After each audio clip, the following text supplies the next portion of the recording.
ఈ ఆంధ్రప్రదేశ్లో పూర్తి స్థాయిలో రాజకీయంగా ఎఫెక్ట్ ఉండేది వైఎస్ వివేకానంద రెడ్డి హత్య కేసు.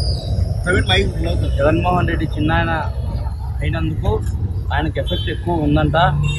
ఓట్లు పడని పరిస్థితి అంట. అందువల్ల నాకు డబ్బు ఇచ్చి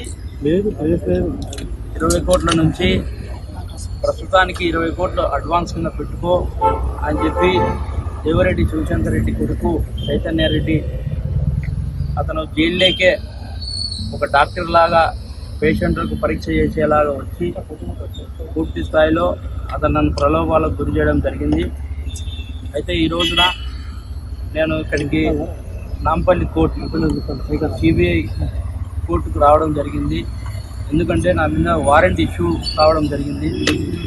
నన్ను అరెస్టు చేయమని ఆర్డర్స్ వచ్చినాయి సార్. ఎందుకంటే నేను జైల్లో ఉన్నందున సిబిఐ అధికారులు సైతం మా లాయర్లు సైతం వాళ్ళకి చెప్పడం జరిగింది, రిక్వెస్ట్ చేసుకోవడం జరిగింది. అందుకు ఈరోజు వచ్చి రీకాల్ అంటే అరెస్ట్ కాకోకుండా రీకాల్ అని పిటిషన్ వేసుకోవడం జరిగింది. దాన్ని కూడా గౌరవనీయులు జడ్జి గారు కూడా సిబిఐ గౌరవనీయులు జడ్జి గారు కూడా దాన్ని అనుమతించినారు.